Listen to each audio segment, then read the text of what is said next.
If you want to talk positivity, good morning to you, Grenada, Carrico, Petite Martinique, the rest of the Eastern Caribbean. To you, wherever you are, welcome to The Point.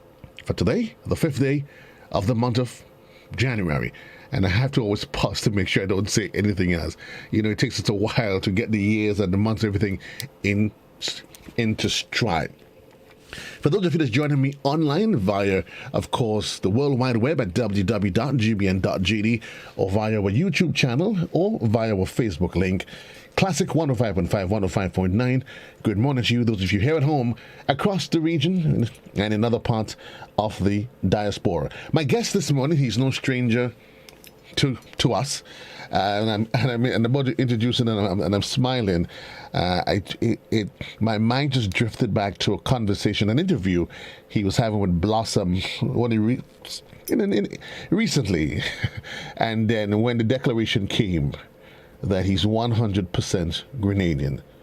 And I smiled. I was at home and I was listening to Blossom, and I said, Blossom, oh foolish heart.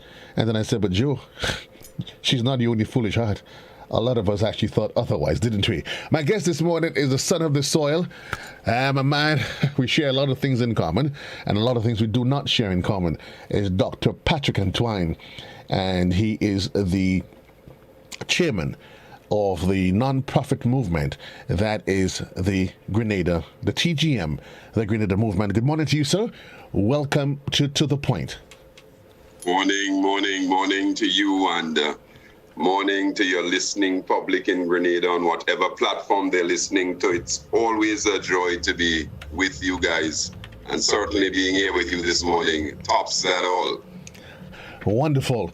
We should, as in introducing you, only yesterday I get to realize we were GSS boys together, men of different generation, but of course we share one thing in mind. The esprit corps, the momentum, the joy, the passion that all GSS boys share. And another Blackbird said to me, before we delve into things, that notwithstanding your frontier and your drive to everything in politics, as we've known you, that you did play a bit of sport in your former life. I know that's informal, kind of just for the purpose of humor. Well, two very quick things. Most of my secondary school years were spent at Jamaica College, which is not very different to GBSS at all.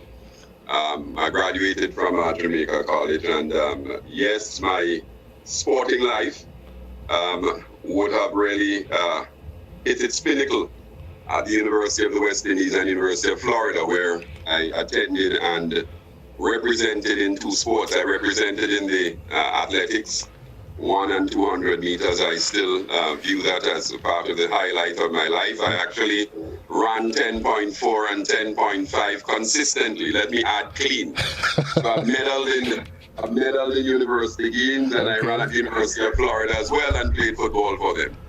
Well, I can say to you that Ben Johnson has nothing on you.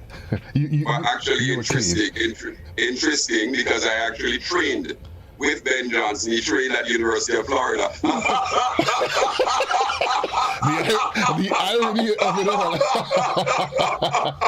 When I'm thinking of that he has nothing on you, you share more in common than we actually realize. It's just interesting that we see individuals, we create perceptions, portfolios in our minds, and then you got to realize, wow, there's more to the man than meets the eye. So again, Grenada, again, sir, welcome, Happy New Year's to you and your family, and welcome again to The Point. Thank you so much again. I mean, with every new year it brings, there is always the opportunity for new things, growth, progress, a time for reflection. But I always think before we go forward, we have to reflect on the past, the year that was. And of course, coming to the end of the year, one of the topics that of course pervaded the air has become almost a talk shop event, literally, is the government's repurchase of Grenland. To set the tone for where we're going to take this conversation, I'm just going to read here a piece. Of course, governments repurchase shares in a power company in a multi-million-dollar settlement. And the piece it reads, and I'm taking this from an Energy Central. It says, the government of Grenada has secured significant cost saving in the just concluded repurchase of shares in the Grenada Electricity Services Limited (GRENLEC) as part of its settlement agreement with WRB Enterprises, which brings to an end the International Center for the Settlement of Investment Dispute arbitration, that a case that was brought by the company through the US $63 million settlement, which is US $12 million less than the arbitration award. And the government has now regained the control of 50% of the shares that was sold to WRB back in 1994. So that is honestly give us appreciation for where we are and how we got there to start with. Because of course it establishes that the company was purchased by them in 1994. Dr. Antoine, your general thoughts as it is. The settlement. If there is, yes, thank you. So let me say that if there is, we've had a lot of discussions on this matter, and I think increasingly the matter has become, as it were, not completely, but largely mired in the usual margins of party politics. I will speak to this later, but I think this is too important for us to cause it to descend into the common, let's say, sellers or silos of whether you're from the green or the yellow party. The second thing I want to say, but the most important thing I want to say to you and to the Grenadian people this morning, is that certainly TGM and certainly myself, we are unapologetically and completely committed to a green future for Grenada. And this future we see as being one that is unbridled by a shift to renewable energy. And it's also linked in that same framework with a shift in having patrimony over energy resources, and energy future. And for that to happen, it must mean that energy must be accessible to all economic activities and to all individuals in our country. So that I want that to be clear, because in all of this, I think we need to be very clear that there is that joint common ground that ought to unite all of us. Having regard to what I've said, I want to be clear that the outcome and the process where we have a hand in determining the future of our energy security and also the energy prospects, that is something that every single Grenadian ought to rally around. On the process point, on how did we get here? How we got here, I think, does in fact demonstrate that there have been some unfortunate failings, both in terms of the way in which the entire process was engaged in by the administration.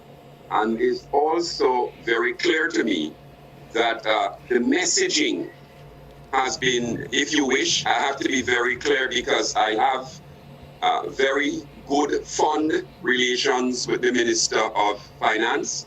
I've had very good working relationships with him, and I want to make it clear, because I'm not drinking bush for anyone's fever, that he has a work acumen that I continue to admire, and I continue to say to students that I teach, that when someone at that level can work like that, we really have to try to, as it were, take that into or learn the set of skills and values going forward. And he has a tremendous work acumen. The way in which I think it was messaged is unfortunate. The way in which it was messaged, I think, was confusing.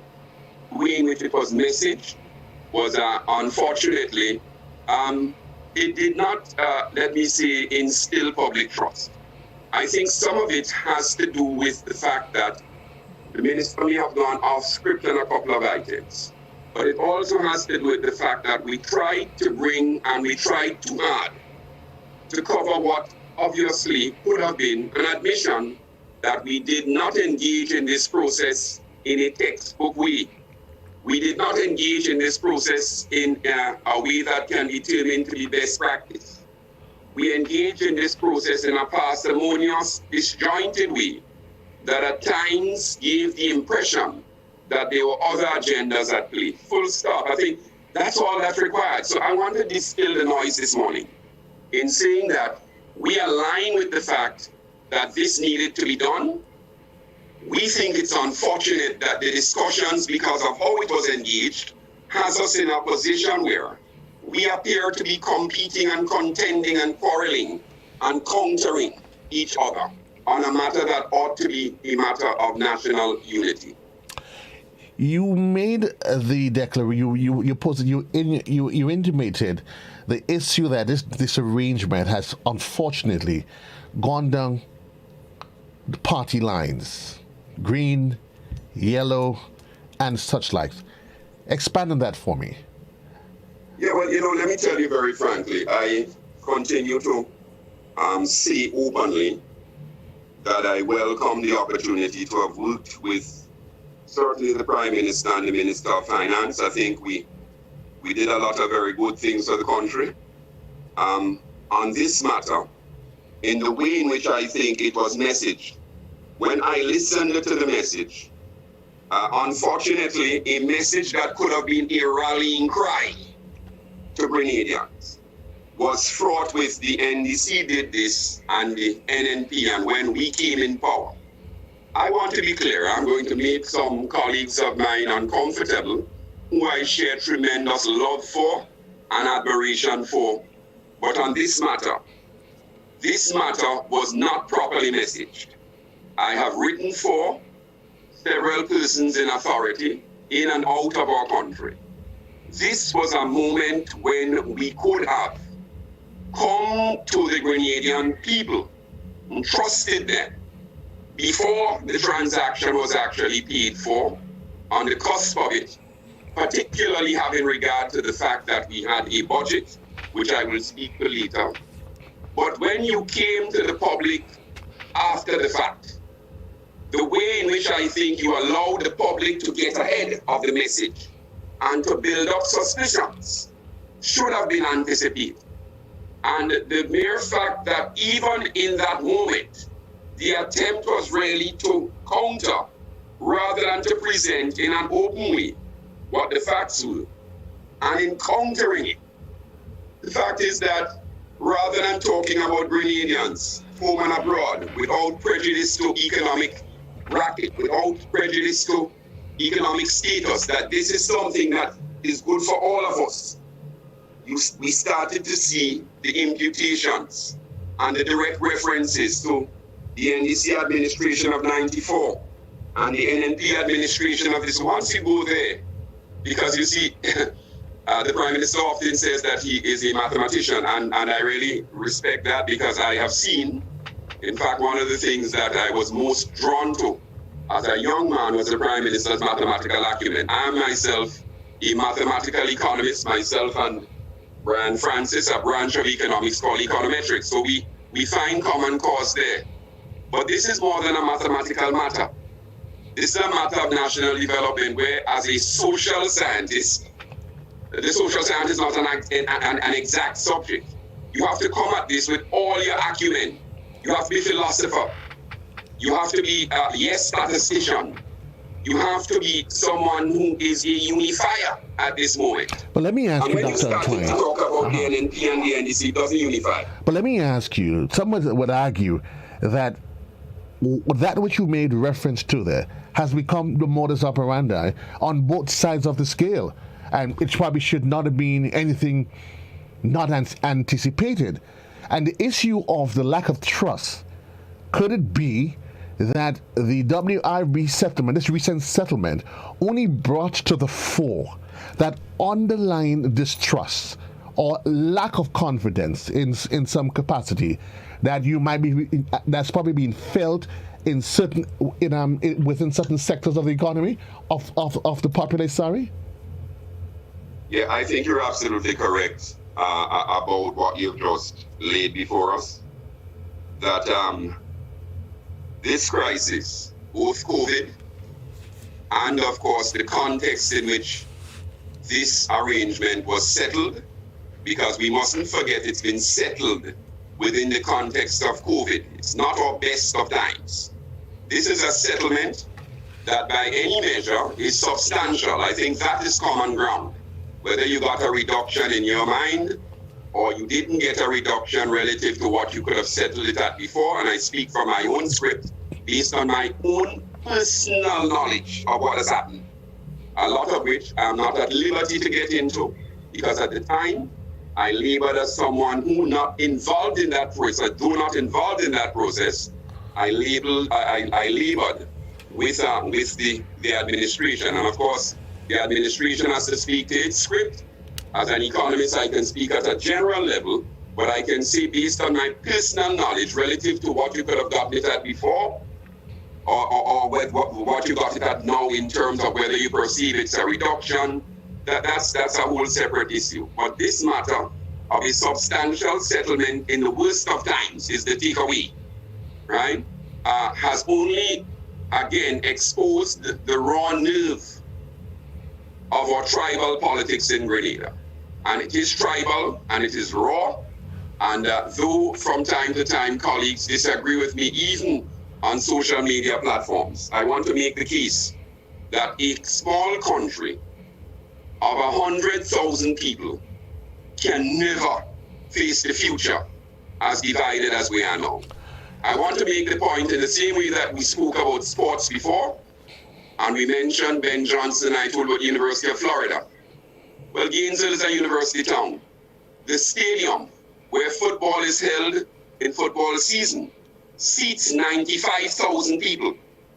In one stadium, you have 95,000 people equivalent to the population of Grenada. We cannot face the future as a small state continuously at war with ourselves.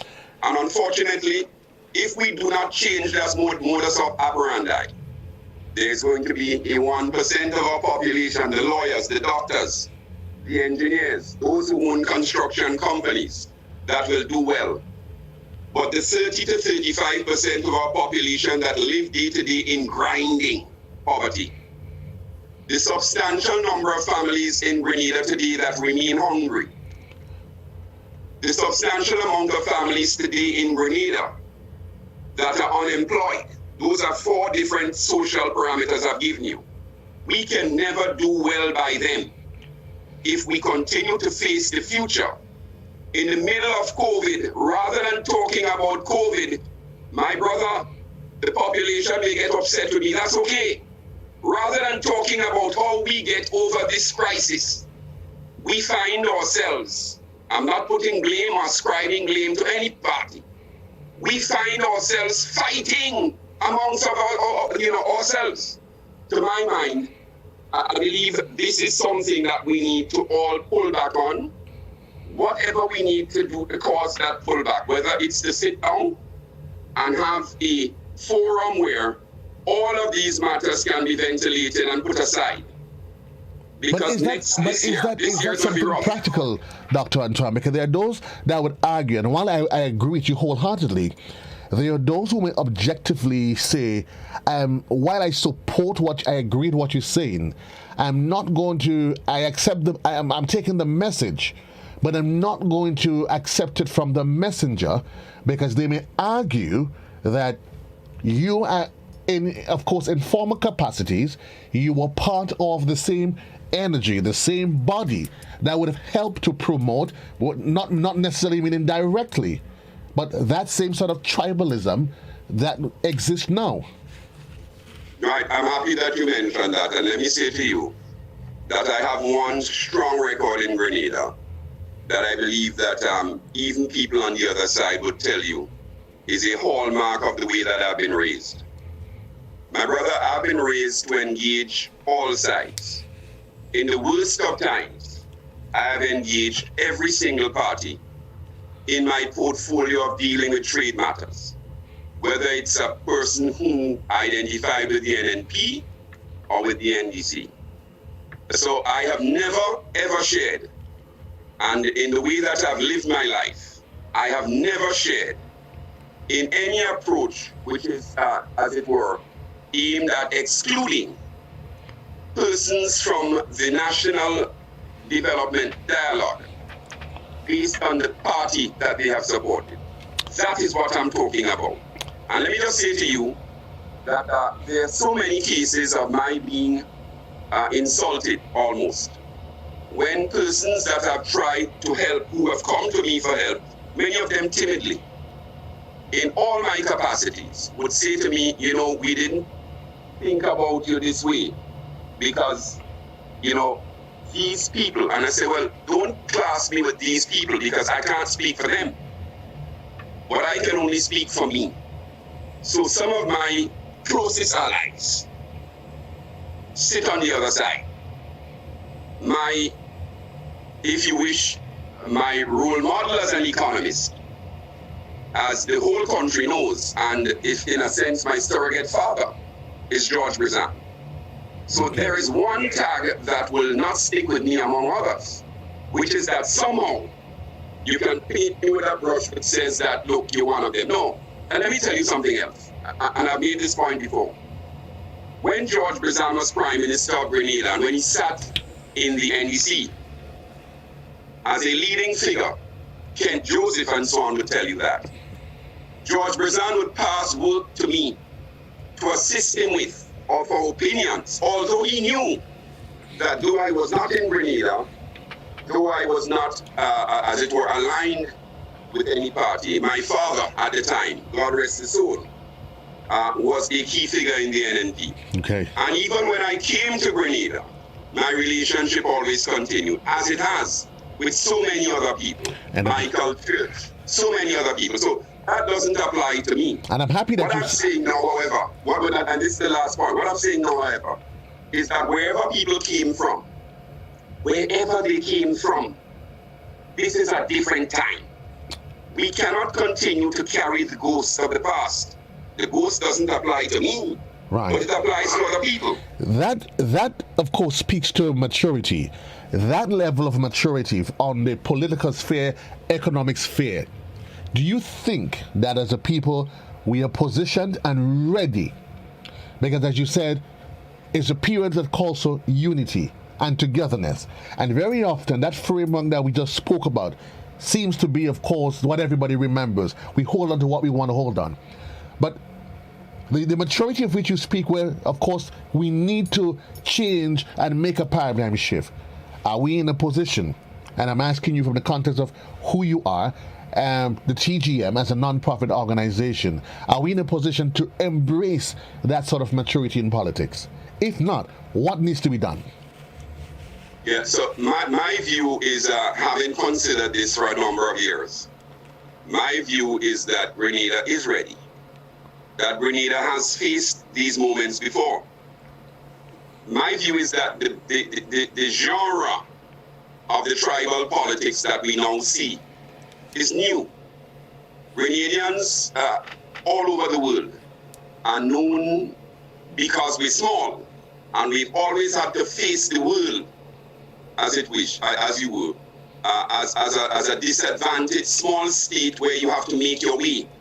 And to make your way as a small state, there used to be an ideology or philosophy called being non-aligned, where you would form common interests with countries and groupings, not on a philosophical basis overall, save and except the philosophy that you wish not to be dictated to as any individual state.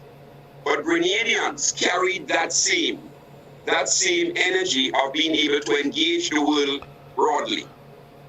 We've lost that. I'm making the point that in the context of our domestic politics though, we are ready. Because in a real sense, I laughed when your previous question before, I said to someone that during the previous administration, I had 5 cousins who were ministers in the NDC cabinet. 5. And people were, you could see the shock. The ties and of that, course, ties that bind, eh? So I make the point that Grenada is ready. A small society that tries to function in that way because somehow we've put other values ahead of the values that have served us well. This is not old talk. This is when you take people aside and you speak with them, you realize that at the core you want the same thing.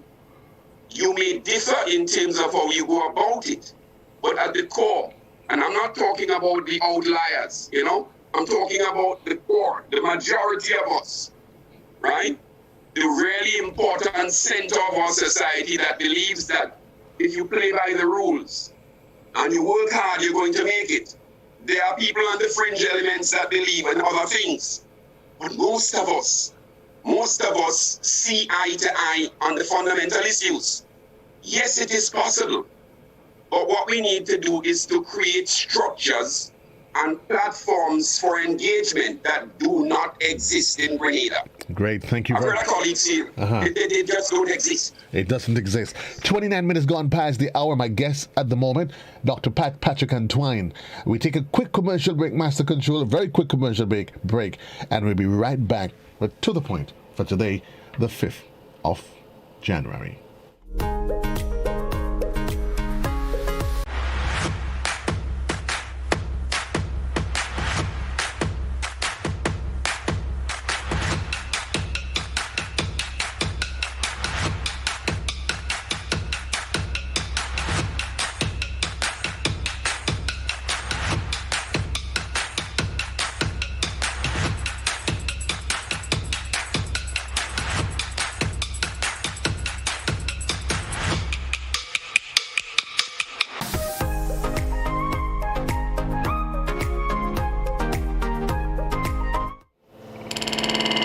Thank you, Grenada. Welcome back. It is exactly 9:30 within the studios of Classic 105.5, 105.9. And for those of you just probably just joining, you just chiming in.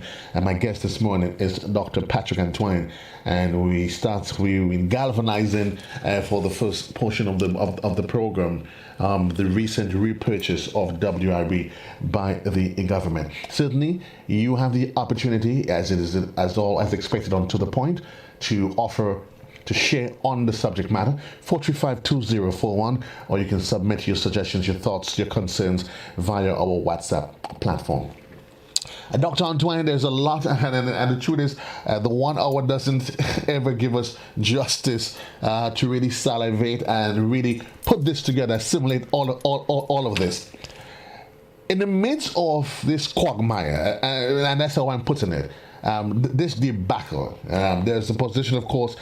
The current Minister of Finance seemed to be awkwardly positioned during the government's first press conference, where he was asked to articulate the government's position when we've had all these issues with teachers. The government cannot afford to pay because the coffers are empty. We've had the issue with COVID, where because of COVID, you've lost all of this revenue. Yet, it seemed a little bit disconcerting that for a purchase amount of that amount in $63 million, the government seemed less than able or willing enough to give us a clear and concise position as to how, and I'm saying we as Grenadians, were able to muster and muscle that amount of money over a conversation that, while we knew about it, seemed almost docile, silent for so long. Yeah. Look, man, this is. I'm going to say a couple of things in rapid succession because it's 1 hour. It's a pity we only have that short time, so let's go.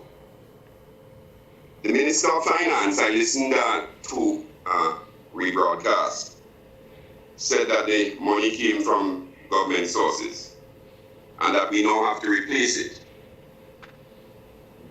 What he has to explain, I believe now, is what does he have in mind for replacing this fund. I'm no longer caught up on where the funds came from, because I believe that by him indicating to us that it came from government sources, consolidated fund, I think there is going to be time for the leader of the opposition if he wishes to interrogate that. But we mustn't waste time with that. I think we have to waste time with some of the things that still stand out.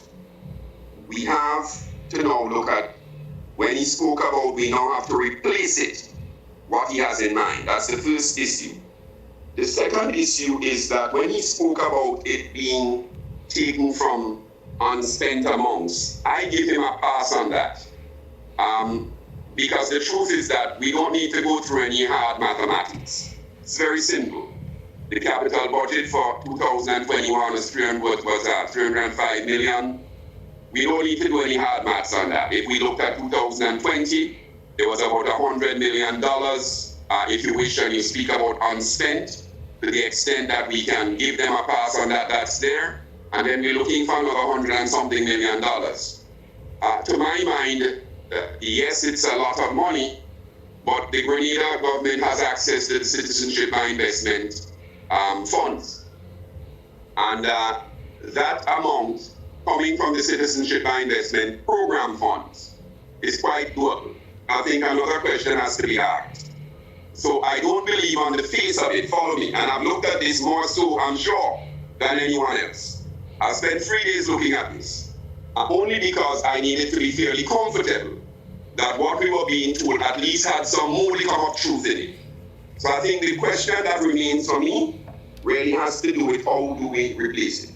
Secondly, the Minister of Finance, I think was the Prime Minister, when they spoke about what the benefits are going forward, spoke about the shares being available to Grenadians, to the Grenadian people. And then he mentions, and friends of Grenada. I want to know, when we talk about friends of Grenada, precisely, what is intended there. Because, you don't have to say that. I want to be clear. Again, bad messaging, unapologetically.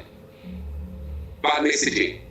You're selling shares and you have a policy of, Trinidad has had it, Guyana has had it, other countries have had it, of selling shares to your people. And there is a commitment inside of there which says that you can't discriminate among your CARICOM nationals, but there is no other commitment in there. So when you say to friends of Grenada, you didn't really need to go there unless there's something more intended. And it's not casting aspersions, it's saying that we really need clarity on that. Then the issue of saying that we got a reduction, I'm not battling over that because I think the record would reflect that an earlier deal would have yielded a smaller outgoing settlement amount, if you wish, without perhaps the additional cost of taking it to arbitration.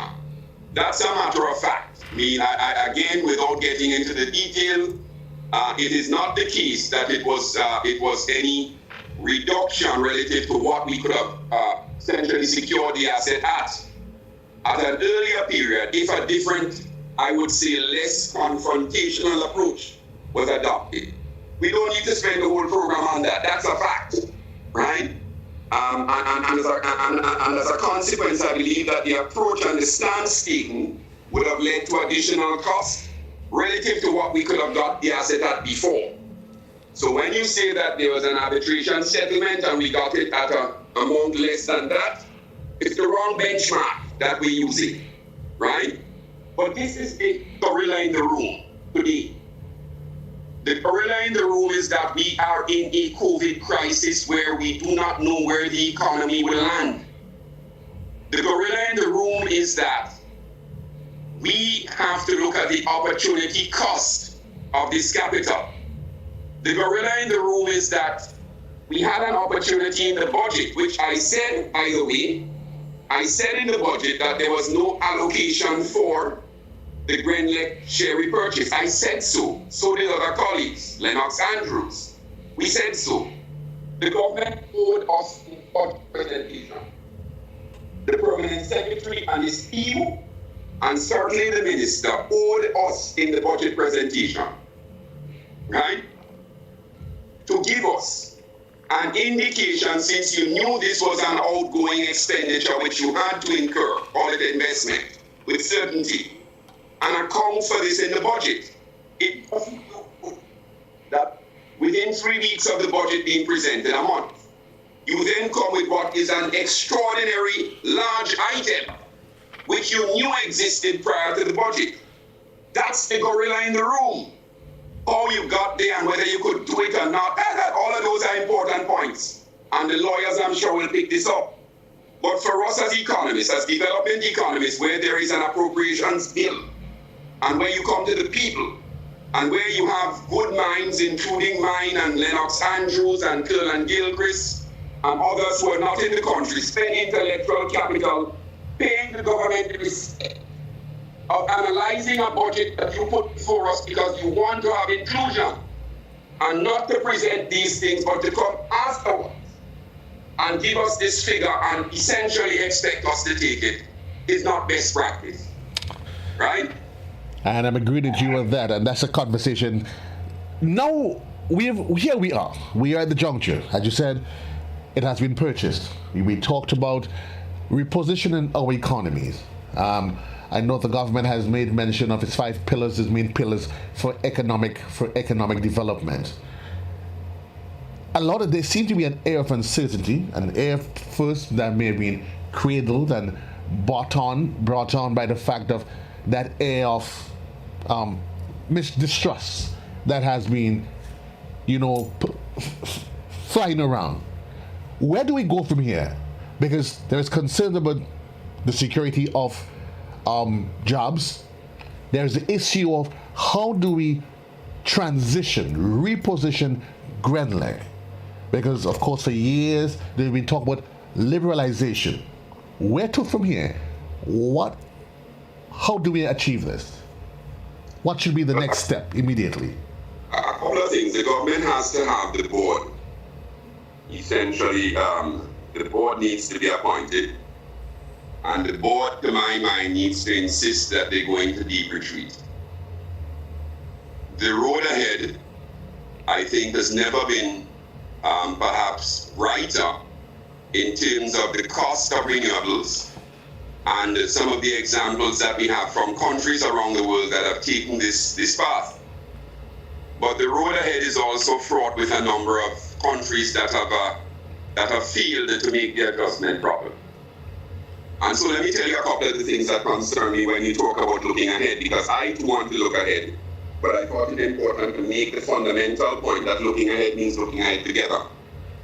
Looking ahead, though, means that we're going to have to be pretty clear on whether, in fact, we're going to be opening the sector up fully, or there is going to be a quota in terms of the number of licenses that are granted for the generation of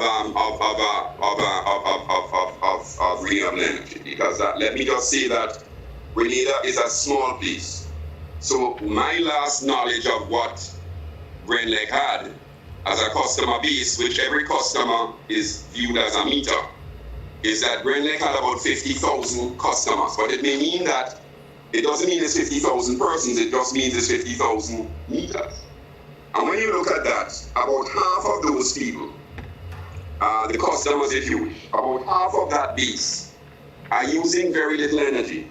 There were some estimates some time ago about what the energy requirements of some of those households are. And for some of those households, basically it means that you're talking about 100 kilowatts per hour, per month. What that means, my brother, is that you're talking about households that really just have a light on and a fridge. Right? So that the demand base is not strong. Follow me now. So if about 25,000, if we say every meter is a person, it means that about 20 to 25,000 persons really are using very little. And the major users are using more than that, and you allow them, my brother, to generate the electricity. You let the hotels generate and other people, etc. Then what you're doing is that you're reducing the demand. Yes? In terms of, you are reducing the demand for users of electricity. So even if you were to bifurcate the thing, which the government has indicated it intends to do, with essentially the transmission, right, actually providing it to you and so on, on customer service, it means that you have the base being generated, because if you're a hotel and you're generating your own energy, there's no need to utilize all of the lines of transmission. And what's going to happen there is that the per unit cost of transmission is going to rise. There's a fixed cost associated with that. If we're not careful, follow me, the households that can't generate will be subject increasingly over time to increasing costs. unless the government intends to subsidize it. Follow me, right? Which of course means an ongoing expenditure item from the government revenue. And what that is going to lead to is to a number of the problems if it's not managed properly. And this is the leave behind, because people forget the details. If it's not managed properly, it could lead to deterioration in the quality of service. I want to be very clear looking ahead. This has to be managed very, very, very cautiously. And then if the government is going to have an arrangement in place where it says, I'm giving 100 licenses, what's the basis for that?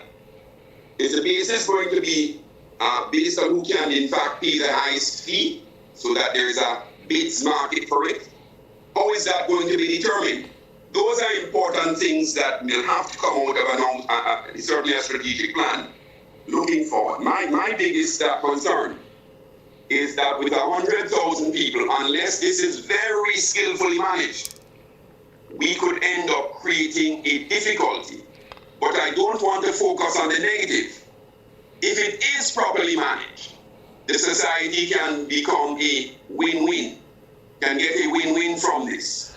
As a professional, what would it require to ensure that the management process is of such that it allows for the optimum benefit by the average Grenadian? Because right now, there is a conversation, well, now with the repurchase of WRB, that there's going to be reduction. With those concerns being raised and you intimating it must be managed properly, maybe take the 2 minutes to talk about what are some of those pillars in that management structure that must be addressed and highlighted. Very serious strategic planning from experts who understand not just the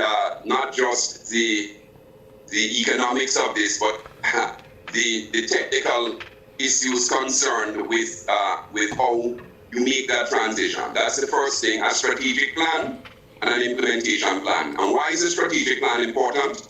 Because if you were to let everyone in, for instance, just based on needs, the ability to buy, or to invest at a high level, then most probably a lot of the plans in the south, the hotels, etc., right, would want to be able to do that. And of course, that has implications for technical factors, such as, for instance, how you deal with issues such as the load factor and hotspots. All of these are technical things that now we have to have a very serious team look at as we talk about how we go forward. Again, it can be done, but it needs to be managed very, very, very carefully. And that you need a consumer oversight body. Mm-hmm. Consumer oversight body, not just the Public Utilities Regulatory Commission, right? A consumer oversight body with voices that are from independent institutions who can speak solely, only for consumers. Just hold that thought there. I think we have a caller on the line. Classic, good morning. You're live. Your contribution, morning, please. Glad to hear what Mr. Patrick Antoine said.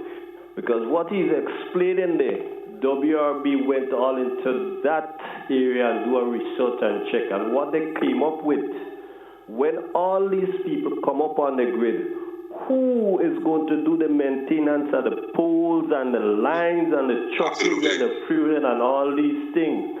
Because then the original company would not be able to be making enough money to maintain these things, and all the people want to do is to sell the current to the grid, and all the big hotels have their own generator. So who's going to maintain the lines, the pole, all the maintenance, and when the company is not making the money?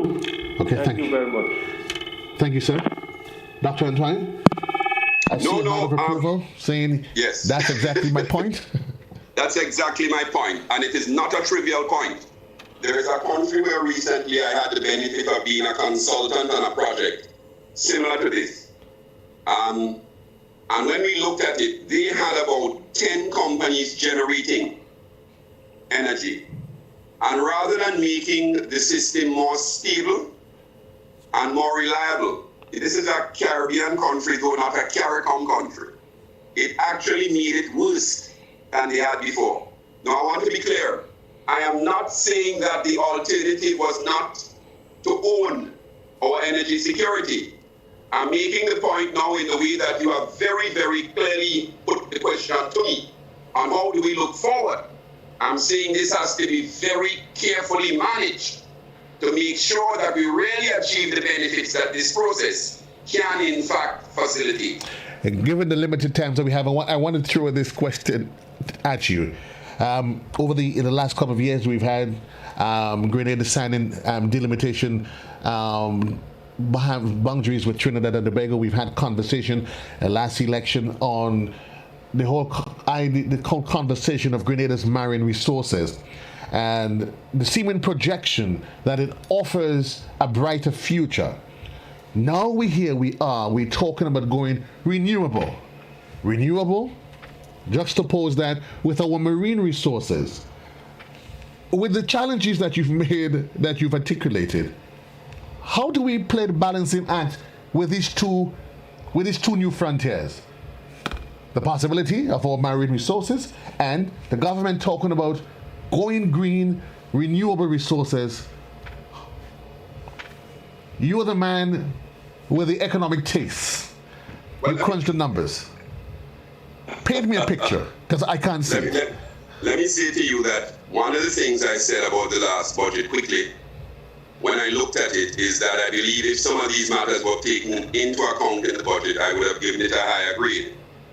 Some of my colleagues were upset because I gave it a 4. I'm running on to your question quickly. One of the things that the budget was supposed to be predicated in was the strategic was our national strategic development plan 2030-2035. I had the benefit of chairing that, and in fact setting up the framework for that. I think I played a very heavy role in, and one of the sections in that was supposed to address, because I wasn't there when it was concluded, the issue of the marine resources and renewable energy. Unfortunately, it was not properly thought out in the National Strategic Development Plan.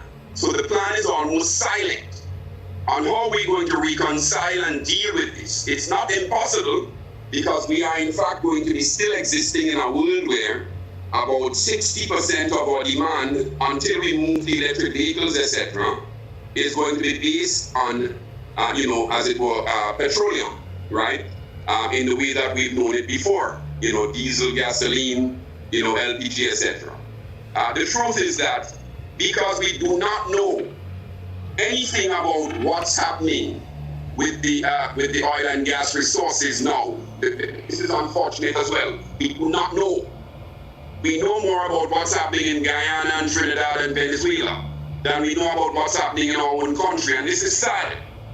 I could not, as an economist, conjecture to you, because I don't know. I don't know when we're going to have, for instance, a concrete agreement which has offtake. I don't know when the offtake partner is going to be able to say that I'm actually pumping the first cubic meter of gas or the first barrel of oil. I don't know. And because I don't know, I can't comment intelligently. But let me tell you what's worrying to me. What's worrying to me is that despite the promises of the administration, we have not seen any updates. It does not appear to those of us who have as best of the information that as exists, that is going to be anytime soon. And in the meantime, we now know that the era of oil is coming to an end. So what's happening is that the prices continue to decline. The prospects are that they may be settling at around $50 or $55 per drum, per barrel of oil. And even at that level, many companies are shying away from sinking new investment funds. Grenada's advantage, though, to be frank, is that the resources are not deep water resources. And if we worked with Trinidad and Tobago, as there was an intention to do, right, the cost of extraction will not be as great, but we do not know. We don't know. And because we don't know, I can tell you about Anna, I can tell you about Trinidad, but I cannot tell you about my own country because I do not know. And that is, while you added, we have a caller online. Good morning, caller, you're live. Yes, good morning. We were told that by prudent management, the government was able to secure the funds to purchase the shares. Now, when you look at the budget, a budget really is fictional money until revenue is collected. So in the space of the time from looking at the prudent management and looking at the budget, where did the money come from to purchase the shares? That's a big question. Thank you very much. Thank you very much, Colin. And so, Dr. Antoine, you and I, we'll have salivated over that. We've amused ourselves with it already. So I'm not sure we necessarily want to, because of time. So we at this juncture.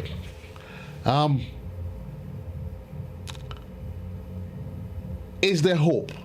We have been given the options, and I want you, because it's 5 minutes to the hour, I want you to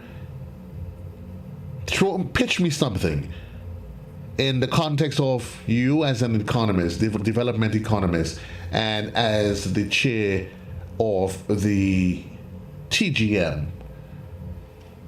Your thoughts on everything as it is presented to us, the highs, the low. Let's start putting Grenada 10, 15 years down the line. If Grenada makes the decisions of giving voice to people, this is a challenge that has faced a number of economies over and countries over the last 10 years. You need to give your people voice. The people have something to say. Giving voice to people in a small society where, the electorate that would have voted for the administration, is a small community somewhere else. It doesn't delegitimize it, but, you're talking about, let's say tops 40, 50,000 people. It means that the margin for error is possible, and you want to be able to bring other people into the mix so that they can make a contribution. That's where TGM and other institutions come in, other civic organizations, including the churches.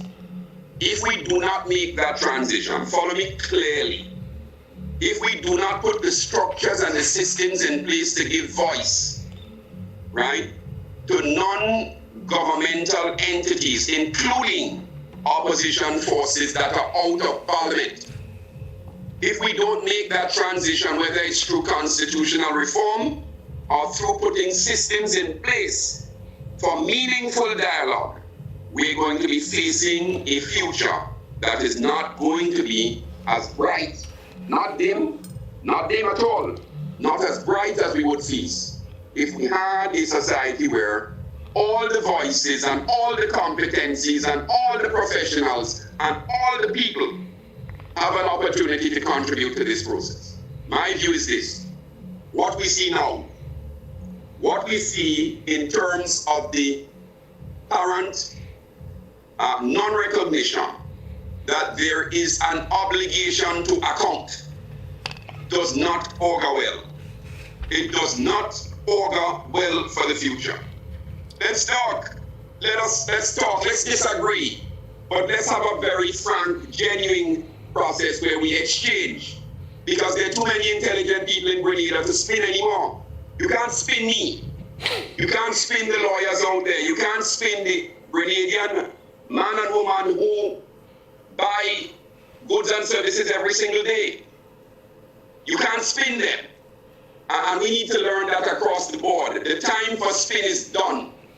We need to face this society and face the future with a different kind of platform, which is based on openness, transparency, and an admission that governments will make mistakes. And having articulated that, as we wrap it, I'll let you comment and I'll throw this at you. Having articulated that, how does your position as the TGM, being a non-profit organization, and as we look ahead, can we in any way envision that the TGM evolving in a platform that allows for more direct political involvement, so that the idea is that you share that sort of inclusion, so that men as yourself and others out there that have a voice that is in a position, you have been there, you've seen different fray of the same conversation. How does TGM, can we, as we enter 2021, can we expect some evolving, some metamorphosizing? As we wrap up, the appetite for TGM by young people, I am out of Grenada. What they've been doing with We Care, their initiative, where they go into communities with other Grenadians who've come from other sides of the divide. What they've been achieving is just amazing. The articulation, the passion, amazing. They are pushing us. They are saying, we are out there and we are hearing the cries of the people, including their cry for TGM to transition. There is a survey that was done where it indicates that there is room for another voice to represent the voice of the people. Whether that voice is TGM or not, the survey did not speak to it. I need to be very blunt. But there's a lot of interest by civil society and the Grenadian population in propelling TGM in another direction. Whether that happens or not, it's going to be a matter, I think, that TGM will have itself to discuss. And whether it does it in this form or another form, it's a decision that has to be made by them. I would tell you that I have been surprised. Let me tell you, until you're really in the kitchen, you won't feel it. I've been surprised at the lack of opportunity for the contributions of civil society in a genuine way in the formulation, articulation, rollout, and implementation of government policy in Grenada. And I'm saying that is a gap that needs to be filled. TGM is filling that gap now, but we are listening to the people. We know that we have an agenda which we would like to champion. How we champion it is another matter. But for us, we cannot go forward like this. We cannot go forward like this. In Trinidad, in Barbados, in Jamaica, people are forming opportunities for civil societies directing and making an input. And in Grenada, that opportunity is not there. We cannot go forward like this. Is this an opportunity that, as the chair of the organization, you can see translated itself as we move towards elections, the next constitutionally due elections? Yeah, we are looking at all of these matters. For us, we're not concerned with elections. We're not naive. There's no naivety here.